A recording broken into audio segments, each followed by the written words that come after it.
Americans are capable of achieving extraordinary things when they have the freedom and opportunity to do so. This is American Potential. And here's your host, Jeff Crank. Hey, thanks for joining us on this episode of American Potential. Before we get started, we got a great episode for you, but before we get started, I want to give you a quick little update on an episode that we did before. You know, we told the story of Callan Byram not long ago on this podcast. And he's a young man who lives in Utah, and through education savings accounts, he's able to go to a different school. He was being bullied. Went, I think, as I recall, it was 5 different schools in just a matter of a few years, maybe 5 or 6 years. He went to 5 different schools because he was being bullied, and the schools wouldn't really do much about it. And he was able to find a military school that just doesn't tolerate bullying. So this is just, I love this. But I got this email. I was flying through the Dallas airport on Friday, coming back from a trip to Texas. And I got a text or an email from his mother with a picture, which I won't share with you. But I'm telling you, I was like, I think I was bawling walking through the Dallas airport. So we sent Callan a gift certificate. He likes to hunt, and we sent him a gift certificate. I sent him a gift certificate for Cabela's, $100 gift certificate. And he went, and his mother sent me a picture of him standing with his shopping cart and all of the stuff that he bought. But here's the best part of the email. His mom, Kimberly Byram, says, "Hello, Jeff. I wanted to send this to you.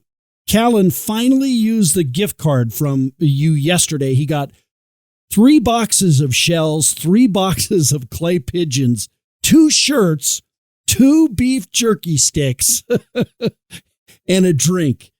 He was in heaven, and he felt like a millionaire." He said that he told the cashier all about the podcast and how nice it was for you guys to do that for him. He also told me to tell you thank you, that it felt really good to be a part of the show, to let people know that I matter. Now, isn't that awesome? He said, his mom said, "I hope you know how much of an impact that had on him. We are all so truly grateful." That's awesome. That's awesome to get that email. I mean, I'm walking through the airport and I'm thinking, man, I don't know. And this picture is of a young man. It just makes you smile to see the picture of Callan. And Callan, you know what? You do matter, buddy. You do matter. And someday I'm going to come out to Utah. I want to come out to Utah and go hunting with Callan. If I can't go hunting, at least I want to meet you, buddy. So hopefully you'll do me that honor so that I can meet you, because you do matter. And what a great story that is. And thanks to Kimberly for sending that along. All right, I want to get to an amazing story. We talk about a lot of these things where it just, there's things that go on in government kind of behind the scenes that most people don't see, don't understand. And I think our story today is very similar. Most Americans try to save money wherever they can. They have lots of different options. And that's one of the great things about America. That means there'll be an option that fits their budget. People shop around, right? Don't you shop around? From picking the store brand over the name brand at the grocery store to driving around to find the lowest gas prices, people save money. So what happens when a state takes away all competition on bids for projects? That's happening. Doing away with bids takes away the lowest options for the state to save the taxpayer money. And why would any state want to do that? Doesn't make any sense. But it is happening in a lot of states. And on today's episode, we have as our guest Eric Bott, who's a regional vice president for Americans for Prosperity. He's going to discuss why some states are doing away with the bidding process altogether. Eric, thanks for joining me. How are you today? I'm well, my friend. Thanks for having me, Jeff. Yeah, so this seems crazy. I mean, you know, if I get on to buy anything on the internet, I look and I shop, and I don't just go to Amazon and order it or whatever. I look and I shop and I try and find the best deal. That's what I do with my money. that's my expectation that government does it with my money as well. But it seems like that's not the case. Tell us about this and why states are doing this. Well, yeah, Jeff, I think, from American for Prosperity's perspective, we agree with Thomas Sowell, the famed economist, that competition does a much better job at protecting consumers than government. You talk to any economist, there's often a joke. You ask an economist any question, they're going to say, well, on the one hand, this, on the other hand, this. But there is a maxim in economics, and that really is that with monopoly, you get lower quality services and you get higher costs. It almost always happens. It's virtually inevitable. And so, we take great pains in this country to try to protect consumers from monopoly, except in a few areas. And one of those areas that is, frankly, almost hopelessly broken right now is in the public utility space. It's electricity. And years ago, for right or wrong, most state governments made the decision to create what's called a natural monopoly. So they said, look, we don't want duplication of generation of power because that would be too wasteful and too expensive. We don't want a lot of duplication of transmission of electricity because you would have, we don't want power lines all over everyone's yards and all over the place. That would be crazy. So we're going to grant these monopolies. And then we're going to create these things called public utility commissions or public service commissions. They have different names in different states, but these are going to be people appointed or elected to protect consumers, to protect ratepayers, you and me and businesses, from the worst aspects that we know always come with monopoly. Now, what's happened over time, though, is that I think we've fallen victim to a couple of things. One is the incentive structure within our utility sector generally in America is completely broken, and we can get into that today as to how that's really harming citizens and ratepayers all over the country. And number two, regulatory capture occurs. Regulatory capture is how over time the regulator becomes more responsive to the regulated community than to the people they're supposed to be operating on behalf of. In this case, the ratepayers, the citizens, you and me. And so we face that in the utility sector in most states right now. And that's why if you go and take a look at your utility bill for most people in most states, and you compare it to this time last year, you're probably seeing an 8, 10, 12, 15% increase year over year. And that's probably up another 10% or so from the previous year. And I got bad news. These rate increases that we're experiencing in most states, these double-digit increases in our electricity bills, they're not just a 1 or 2 time thing. This is probably going to be what we're looking at every year for the foreseeable future, unless some things really change in state policy. So what is it that's driving these rate increases in your mind? I think it's a fundamentally broken incentive structure where in most states, public utilities are incentivized not to control costs, but actually to do quite the opposite, to overbuild. And that's because of a variety of factors. But one of the big ones is called a return on equity. We actually have in the utility sector in many states a guaranteed profit margin. And so when the state guarantees you a profit margin, in this case, it's often in the 10% range. It might be a little lower, it might be a little higher, depending on the state, the type of project. But in the 10% range, boy, that sounds pretty good. I mean, look at your 401k lately. Are you even making any money? I'm not. I'm losing money. I'm losing money, Jeff.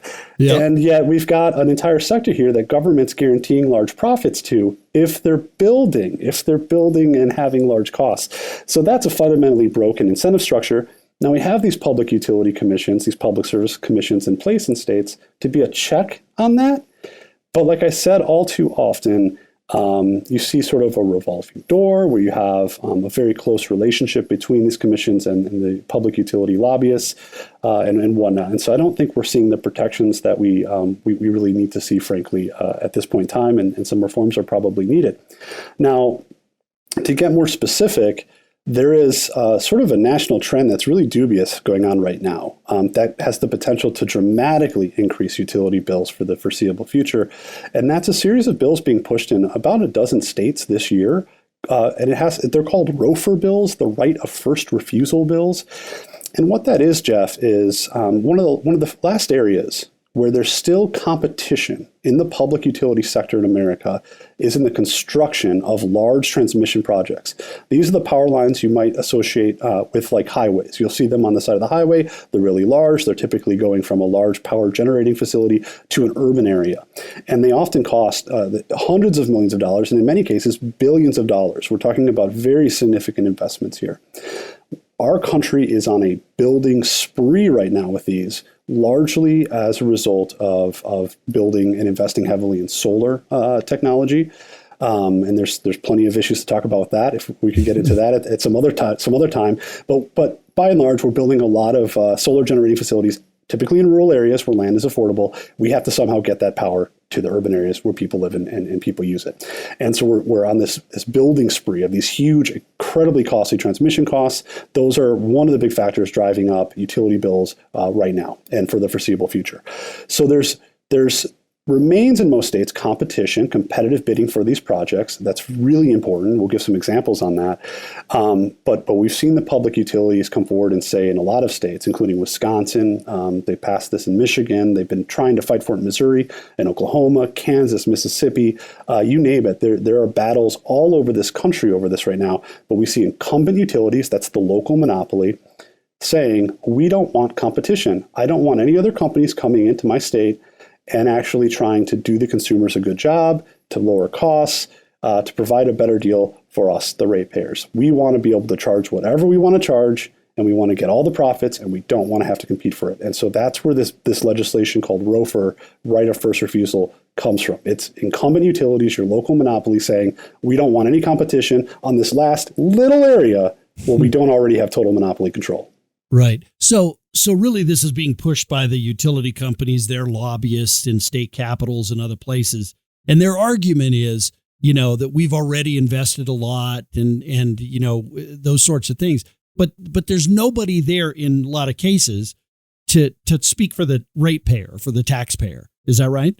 Well, that's absolutely right. In a typical state, the public utilities are the most powerful, or certainly on that top 5 list of the most powerful and influential lobbying entities. They carry a lot of weight. They typically hire a lot of contract lobbyists. They have a lot of in-house lobbyists. They donate huge sums of money in hard dollars directly to candidates in their campaign committees and in soft dollars to PACs that are associated with candidates. And they're completely bipartisan about it. The utility sector gives massive sums of money almost equally to both parties. And so they have a tremendous amount of influence, a tremendous amount of weight within state capitals, and they're typically used to getting what they want. It's also an area of the law that's incredibly opaque. It's dry. They almost have their own vocabulary. And so it's incredibly difficult for an average citizen, and even frankly a legislator or a legislative staffer, to wrap their sort of head around how public utility policy works, how the incentive structures work, and these various things. And so it by and large has allowed for this regulatory capture I mentioned to occur over time, and it's leading to the policies that we see today that are driving very high utility prices now. And like I said, if legislation like these right of first refusal laws passed, we can expect our utility bills to go up even further for the foreseeable future. Well, and you talked about the utility commissions particularly, and it's a lot like boards and commissions in general, right? That if you have a board of barber, overseers or something in a state, who gets on that? It's barbers. It's people who don't want competition. Who typically gets on these utility commissions? That a lot of times they're either former power executives or someone in the industry, but there's almost never, ratepayers who are represented by members on these utility commissions. Am I right? Absolutely. It's funny, Jeff, when I started working in energy policy 15, 20 years ago, there were sort of natural checks in place. There were typically you'd have Democrats would appoint people from the environmental movement, environmental lobbyists, and Republicans would appoint people from the utility sector, and they would kind of duke it out because their interests were in conflict at that time.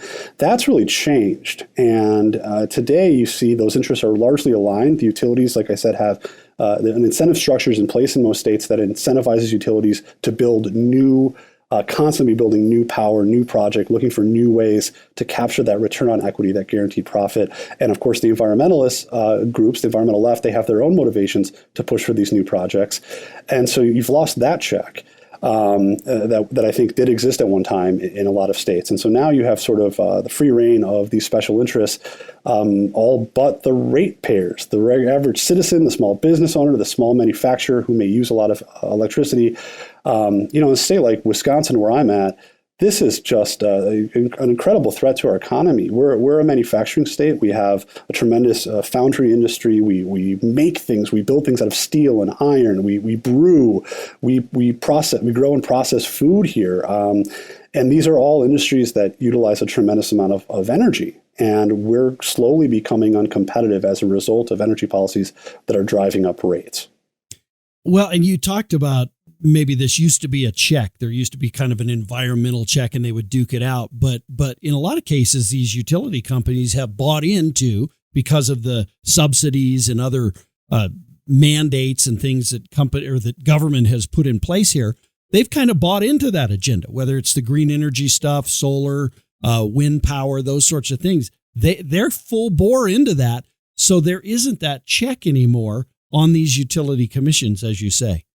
That's correct. And I mean, I hate to wonk out too much and put your guests to sleep, but I want people to understand we're getting a raw deal. In fact, one of the biggest areas in American public policy today where regular consumers, you and me, are getting a raw deal is in utility policy. And so it's important to understand these things.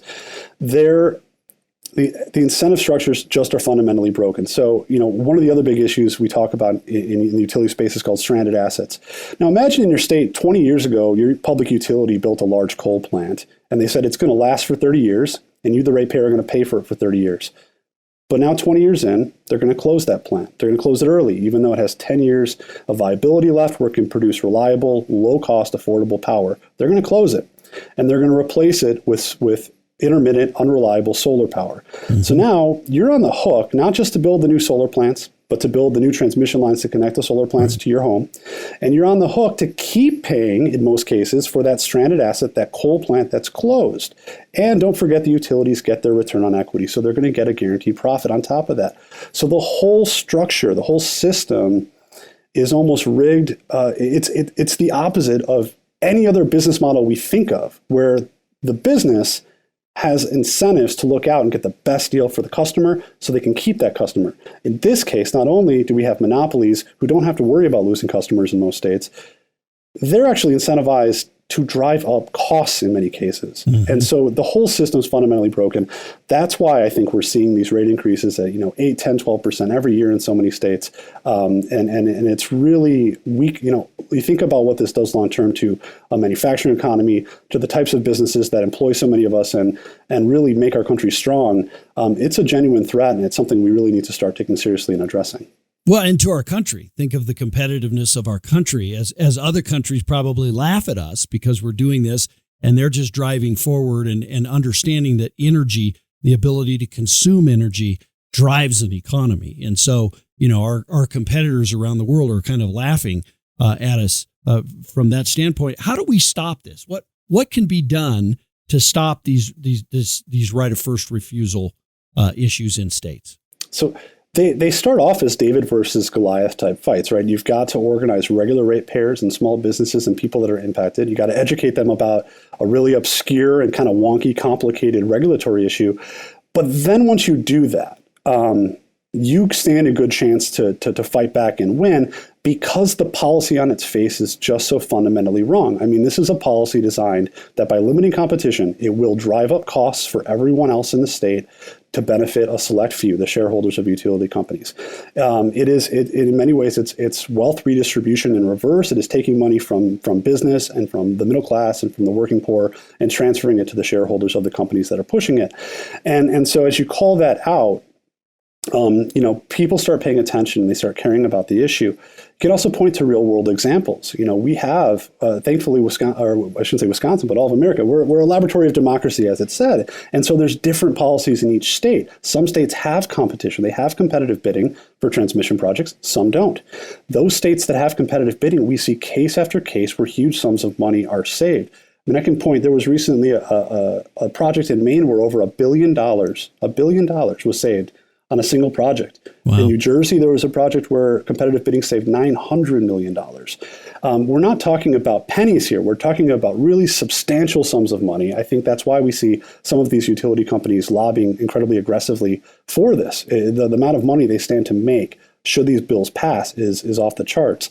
And they're fighting hard and they fight very aggressively. But we can fight back. And so, in the case of, say, Wisconsin, or Missouri or Kansas or Oklahoma, where Americans for Prosperity has organized activists and educated lawmakers about this, we've been able to block these bills. It takes a tremendous effort. Like I said, the utility lobby is very powerful. They're very influential. And these are tough issues to wrap your head around.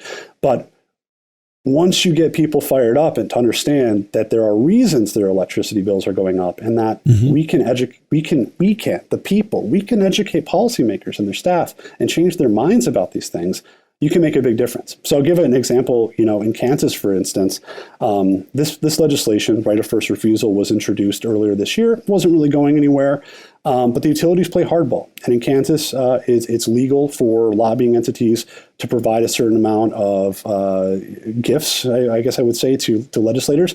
And after key legislators were taken to Kansas City Chiefs playoff games and the Super Bowl, lo and behold, the bill started moving. Nothing illegal about it. I would argue very unethical. Right. But suddenly the bill started moving. But it was a groundswell of phone calls and office visits from regular citizens, educated and organized by Americans for Prosperity, that killed it. And that bill's dead in Kansas. And it died in Oklahoma, and it died in Montana.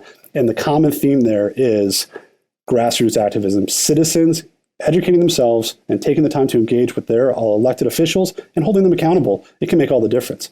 And I'll tell you, Jeff, the other way we're fighting this, which is just fascinating to me, is in the courts, both at the state level and at the federal level. I'll give an example here of a state that passed this a couple years ago, and that's the state of Iowa. This bill, the Roe-FERC bill, was introduced. It died in committee because, as we've just talked about, it doesn't make any sense. There's no reason for it. All it does is make everything in life more expensive for you and me. And it helps some shareholders make a little bit bigger profit. There's no public case for it. And so it died, right? But on the last day of session, around 5 a.m, it was attached to the must-pass appropriations bill. And it was done so illegally, Jeff. And so some good folks sued in Iowa. They brought it to the Iowa Supreme Court. And about a month ago, the Iowa Supreme Court just savaged the Roe-FERC bill. They struck it down. I want to read their decision here because it's so remarkable. The Iowa Supreme Court saying this, not my words: "We are not surprised. The Roe-FERC lacked enough votes to pass without log rolling. The provision is quintessentially crony capitalism. This is rent-seeking. Protectionist legislation is anti-competitive. Common sense tells us that competitive bidding will lower the cost of upgrading Iowa's electric grid, and that eliminating competition will enable the incumbent to command higher prices for both construction and maintenance. Ultimately, the Roe-FERC will provide higher costs on Iowans." The Iowa Supreme Court got it right. They struck it down, and that's no longer the law of the land in Iowa. And we've seen the same thing happen at the federal level because Roe-FERC laws violate what's called the Dormant Commerce Clause. And so recently, Texas's Roe-FERC law, which had been in place for a couple of years, was brought before, I believe it was the Fifth Circuit Court, and they struck it down just as aggressively and assertively as Iowa did at the state level, saying this indeed is uncompetitive, anti-American, and absolutely unconstitutional. States don't have the power to ban companies from crossing state lines and competing for projects. This is just damaging to consumers and not right. And so we can fight it. So far, we're fighting it on two fronts, really. The grassroots front, defeating it in state legislatures, and the second front is in the courts, where thankfully we've had some success as well. Yeah, that's great. And this is an issue that is being decided. These utilities commissions are not used to public pressure, right? They're not elected officials, so they're just not used to getting a lot of public comment. So I imagine just a little bit of cage rattling usually gets their attention in some of these cases. But exposing on the legislative side, exposing the relationships between some of these legislators, as it sounds like was done in Kansas, with some of these lobbyists and others, is also enlightening and a great tactic to use. So how can people, if they want to do this or they see this happening in their state, what's the best way for them to get involved? Americans for Prosperity provides an excellent platform for this. We're almost built for this because it like I said, this is tough public policy. It's complicated. It's opaque, almost intentionally so. And so, you got to kind of bring together the policy chops to analyze this stuff and kind of figure it out and provide the platform for citizens to mobilize and empower themselves to take action on this. So, you can obviously go to americansforprosperity.org, our website, and check it out and find out how to get involved there. You can certainly shoot me an email, ebott at afphq.org, and I'll forward it on to the appropriate person in your state. But however it may be, get involved and educate yourself about what's happening in the public utility sector. I think it may disgust you a little bit, but you'll come to realize this is an important space that we don't pay the attention to that it deserves. We don't look at it the way we look at taxes or education or a lot of other public policies, and that's to our detriment, as citizens and frankly to our entire country's economy. Yeah, you mentioned too the federal courts have stepped in when they've been sued in federal court that they've had some favorable court action. Is that something that can continue here? Is just kind of in the federal court system? Can Congress play a role here? So there's a couple of things that can happen here. At the federal level, utilities are regulated by an entity called FERC. And they're the entity that initially allowed for and encouraged this type of competition as a means of bringing down costs. And so they have a role to play. And believe me, the battle is happening behind the scenes at FERC as we speak as well, where you have utilities going in and trying to fight and change things so that they can have less competition. So the battle's playing out there. There's certainly a federal role to play. And it will continue to play out in the courts. Like I said, we had a very successful appellate ruling out of a Texas case. That may make its way up to the Supreme Court for them to ultimately decide as to what the law of the land is for the country here. We'll see how that goes. But this, on the federal side, one of the interesting things about this right of first refusal issue is sort of the oddly bipartisan opposition to it. And I mentioned the Texas case, but if we go back a few years, when President Trump was still in office, his Department of Justice went to Texas when their legislature was considering this terrible law, and they said, this is illegal, this is unconstitutional, and it's horrible for consumers. Do not do this. Very unusual for a federal Department of Justice to weigh in like that with state policy. But President Trump's Department of Justice fought this thing hard. They lost, but they turned out to be right. And at the end of the day, they won the long game, which was what we saw in the court ruling. Similarly, the Biden administration has been very critical of this type of proposal for different reasons, but they also know that this is bad policy for consumers. So it's one of those very unusual ideas that's so toxic that both President Trump's administration, Joe Biden's administration, both have called this out as being something that's really harmful to consumers. Yeah, it is very harmful to consumers, and that's what's kind of shocking about it. You almost wonder, well, then why are states passing this? But again, I think it's the cozy relationship, right, between the regulators, the public utility companies, and the legislators. It's just kind of that simple, isn't it? It's a perfect example of regulatory capture.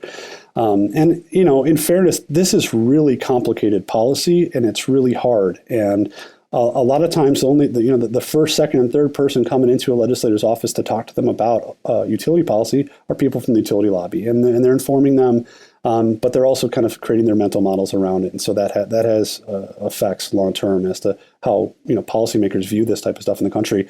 And there aren't that many organizations like Americans for Prosperity on the other side of things trying to stand up for the little guy. There might be a citizen utility group in a state.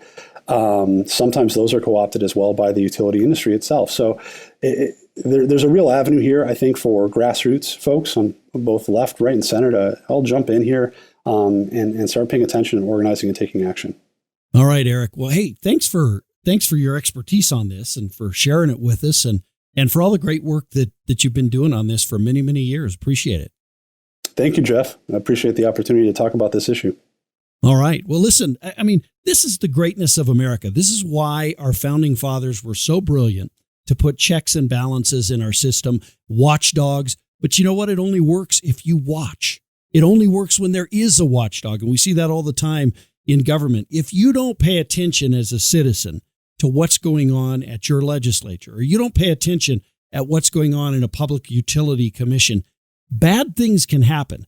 But when you shine a little light on what's going on there, it can make all the difference in the world. And literally billions of dollars are at stake, as Eric pointed out, if people just sit by and do nothing. So it's incumbent upon all of us to stand up and make sure that our voices are heard. Hey, thanks for joining us on this episode of American Potential. We appreciate it.